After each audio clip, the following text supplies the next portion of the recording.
I apologize. We tried to have this inside, but I guess there's a rule against political campaigns inside.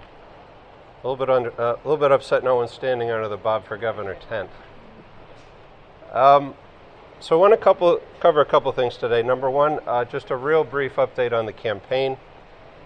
Number two, we want to talk about Laura and I Parental Bill of Rights with all these terrific people behind me. And then we're going to have a couple of people here speak, and then we'll open it up for questions.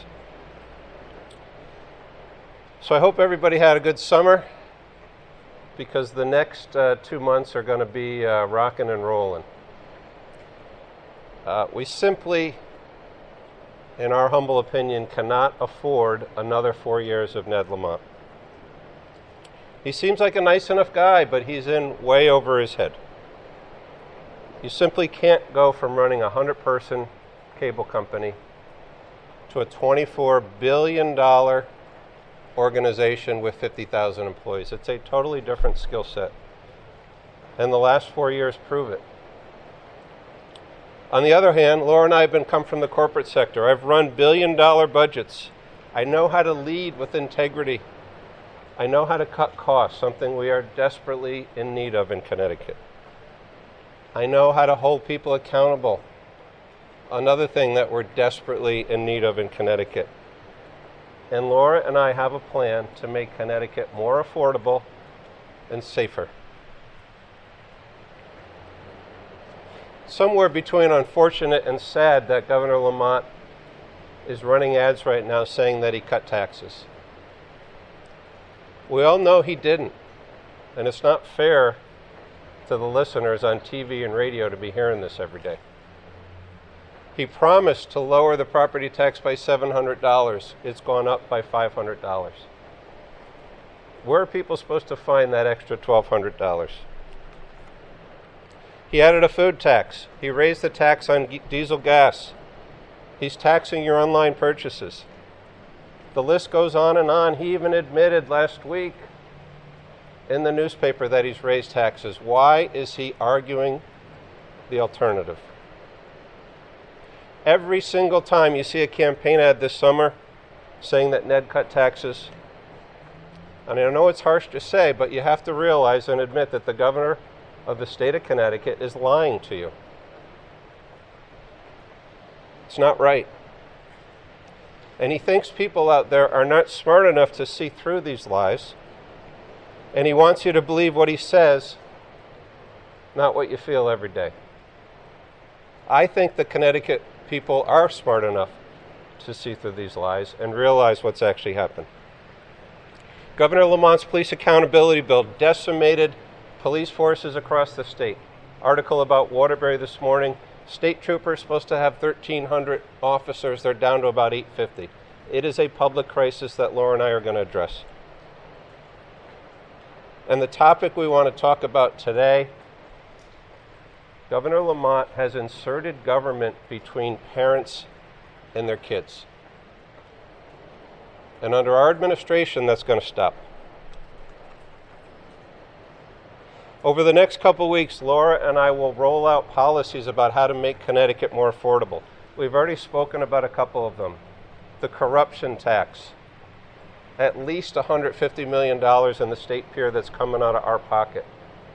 We heard over the weekend about 100% overrun at the New Haven Airport, Tweed Airport. When's it going to stop?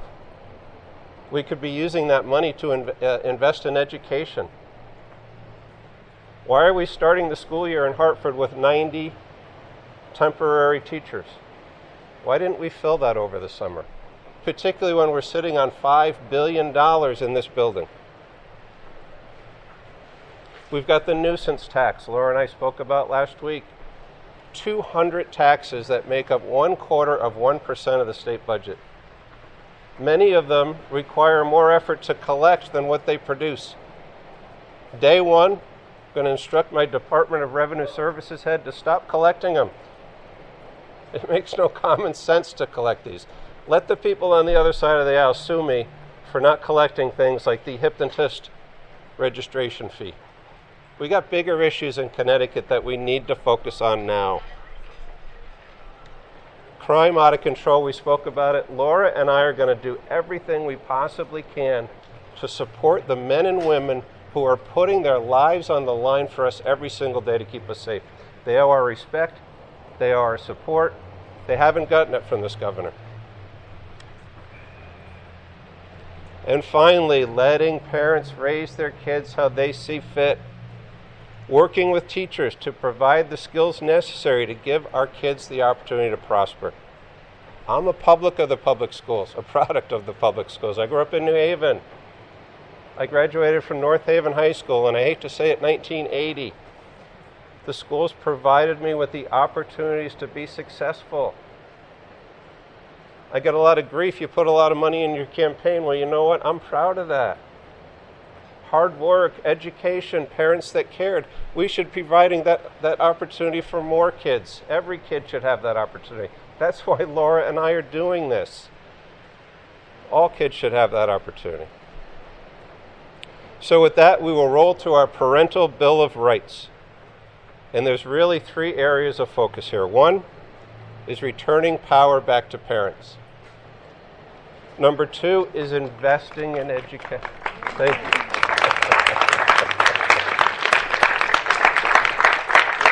Okay. Number 2 is investing in education. We have $5 billion behind me. How can the school buildings not to be up to par? How can we not have enough teachers to start the school year? How can you see ads from people in Bridgeport where teachers are using their own money to buy supplies? How can that be? It shouldn't be, and it's not going to be that way when we're governor. And then finally, school safety. We don't talk enough about that. We talk about some plans to improve that. So return power to parents. Number 1, let parents, not the school district, not the state of Connecticut, decide when and how to discuss sensitive sex education issues with young children.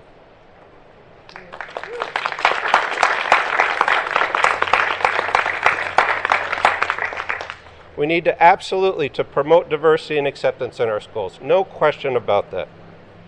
But at the same time, we shouldn't be introducing complex topics like sexual orientation or gender ID before the kids have the capacity to understand it. And in some cases, before kids can even tie their shoes. Schools need to get back to teaching reading, writing, arithmetic, trades, preparing our kids for jobs in Connecticut. Leave the kitchen table issues to the kitchen table. Let these parents behind me and parents across the state decide when they want to enter into those conversations with their kids. Don't mandate it coming from government.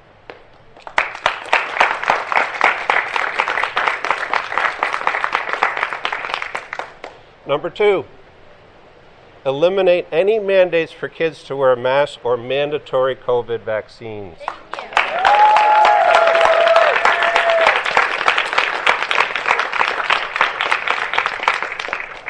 It's an individual choice. Laura and I agree in the efficacy of vaccines. We are inoculated from COVID. We've got the booster shot. My girls are. But the point is, that was my choice. That was Laura's choice. It shouldn't be the government's choice. It should be the individual and the parent who makes that choice for their child. And any parent who wants their child to get that vaccine, I am all for it. But let's not force others to do it because the government wants us to.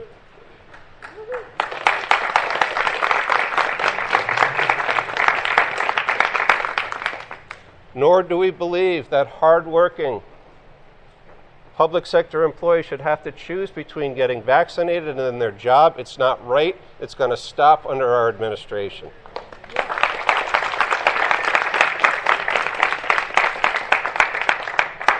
With respect to masks, you may remember my group with the Jewish Federation of Greater New Haven, we handed out 1.5 million surgical masks across the state. Early on, when we didn't know how COVID was transmitted, when first responders were out there in the field without any protection whatsoever. But there shouldn't be statewide mandates. Laura and I will support no statewide mask mandate for COVID, period.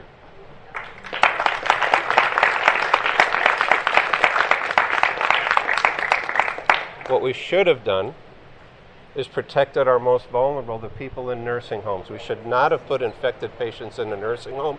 It caused people to die. We should be protecting the most vulnerable and letting other people do what they need to do.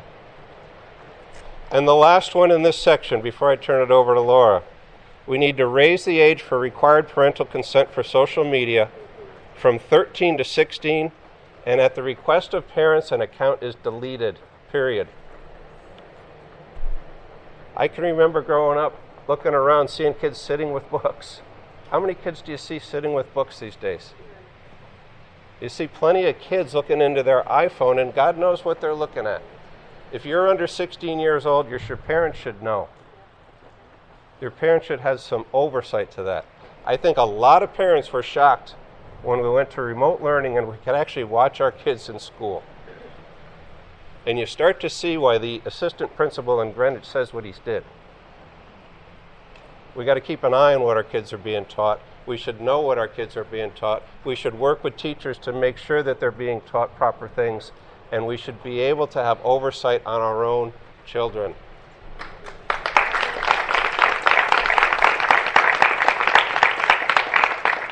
Thank you, and thanks everybody. So as Bob said, he is a product of public schools, as am I, and a quality education is so important. One of the things that we believe is that school choice is also very important, and we should expand access, whether to charter, to magnet, to technical schools, including our agri-science schools. Parents and children should not be locked into failing schools just because of their zip code.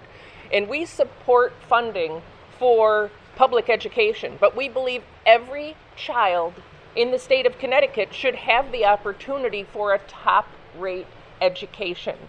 So to remedy that, we will join the vast majority of other states who aim to provide parents with their children trapped in underperforming public schools with vouchers or educational savings accounts, some means to give them choice.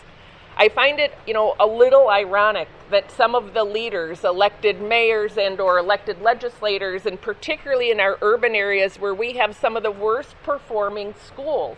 We were shocked, in fact, in Bushnell Park not long ago to meet someone involved with the Board of Education in Hartford, and the percentage of kids at reading level was astoundingly low. And I don't know why people aren't screaming about that.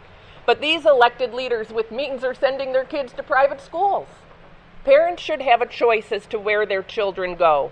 We also believe strongly in increasing funding for tutoring programs to help combat some of that persistent learning loss. And, sadly, as I just mentioned regarding the information about our Hartford schools, it isn't just because of the pandemic, but we have got to provide our kids the opportunity for a quality education. So whether that's before school, after school, during vacations, we will find a way to coordinate a statewide effort to provide those opportunities. We also believe that it's important, much like we have done in the legislature on many other topics, to require that either the State Department of Education or the Department of Public Health issues impact statements before mandates or regulations are issued, so we know what the educational or emotional impacts of some of these regulations are on their children. There is more that we can do, and we're so excited about the opportunities going forward, but those are just some of the highlights of what we've talked about. Thank you. Turning it back to you, Governor. Nice job. Lieutenant Governor, nice job. So finally, we make a good team, don't we? So finally, investing in school safety. A lot of things don't make a lot of common sense in Connecticut right now. And one that jumps out to me, and I'll admit this is nationwide. Why, when you walk into a bank, is there tons of security around our money? Or why, when you go into a museum, are these paintings behind 15 layers of glass and you can only get in? Yet you go to our most precious asset in the entire world, which is our kids, and you see incidents where doors don't lock behind them. We need to use some of this $5 billion sitting behind us and invest in the infrastructure to make our schools safer.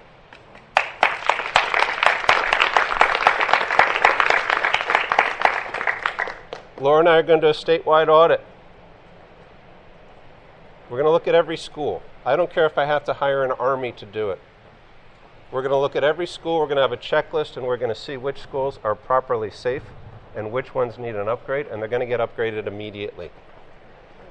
Things like security cameras, self-locking doors. Why don't we have panic buttons in every classroom? Why isn't there something around the teacher's neck that she or he could press at any point in time and call an emergency? We should be allocating money to that. 47% of the schools don't have HVAC systems that are still within their usable life. I know there's a bill to improve it. Laura, at my direction, is going to be all over this bill to make sure that we implement it. This governor has a tendency to announce things and then fall down in the implementation. We're going to make sure this is implemented properly. And then finally, and this is a safety issue, prohibit biological males from competing against girl and high school athletics.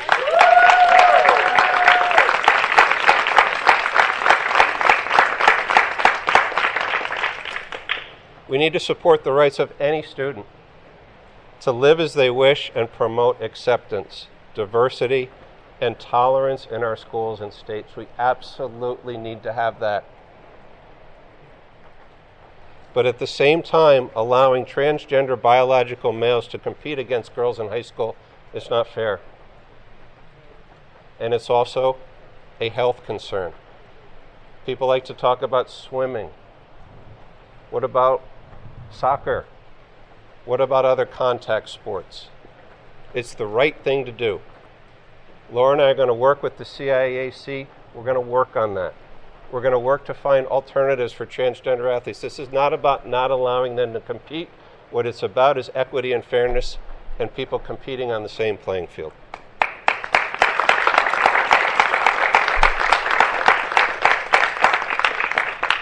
And Cheryl is somewhere behind me. She's got personal experience on this. Cheryl Radikowski, where are you? Come on up and say a few words. I didn't tell you I was going to do that. You got this. Cheryl Radikowski, and for the past 3+ years, my daughter has been involved, or when she was in high school, was forced to compete against biological males due to the CX gender policy. So we are really hopeful that fairness will be restored to women's sports, and hopefully with Bob's and his party's assistance, we will see fairness restored in women's sports, because it's not fair to have a biological male with physiological advantages compete against biological females. So we appreciate it. Thank you. We can come back up for questions, Susan. And the last speaker I'd like to give a few moments to is Gwen Samuels, a concerned activist in the state, and she's terrific, so come on up. We're talking about moms and dads and families, right? So, we can put some smiles on our face. Yes, we're in a crazy time right now. And so I am a mom and a grandma, and I am a big fan of humanity, and I'm a big fan of fairness. And as I listen to Bob, our future governor, we're really talking about common sense. Now, that's really what this is. It is common sense to ensure that you center public education. And so if you're talking about education, you must be talking about centering children. The challenge we are facing is we are putting pre-pandemic solutions to a post-pandemic environment. And right now, these children have lost years of stability. And I don't care whether you are rich or poor, black or white, middle class or low income. Every child needs stability.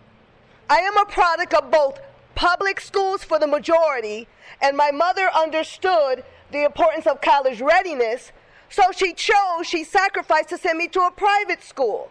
That means she centered me. She centered the child. So every parent under the sound of this press conference or anywhere listening, they must center their children, regardless of the politics. Every child is not a single note. They are not a monolith. So we must, as the wealthiest state in the nation, with some of the most prestigious universities, we must invest in them. And what does that look like? Options. We have children that can't even get into technical schools because of reading levels. Think about that. A child that could benefit from a trade, from mechanics, from welding, from some other things, can't get access to the school because of reading levels.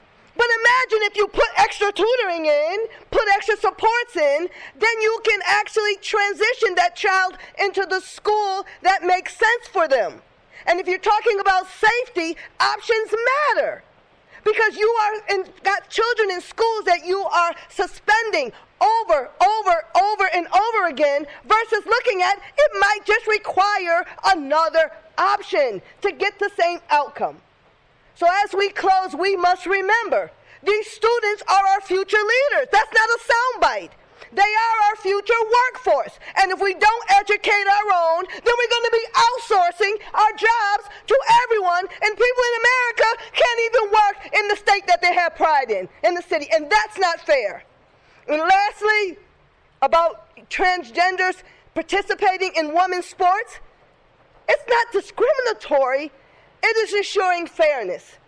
So all I'm saying in closing is we developed Special Olympics because we recognize children had different abilities.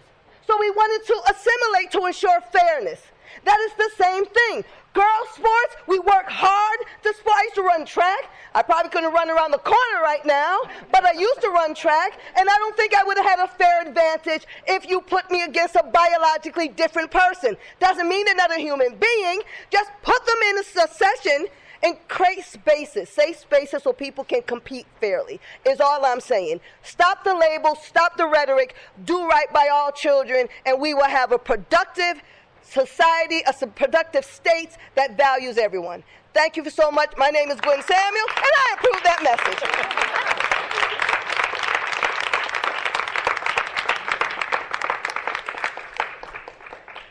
Gwen must feel a little bit tired today. She doesn't have her normal level of energy.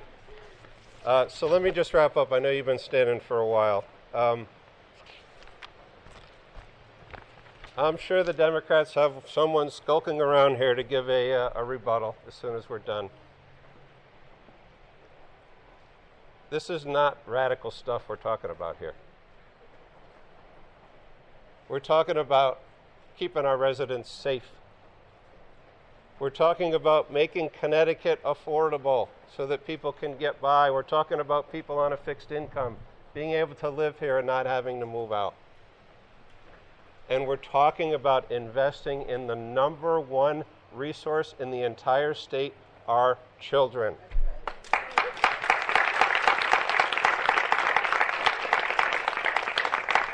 So I want to thank all these beautiful people for coming out. Thank you for the elected officials that are here. Thank you guys for coming out.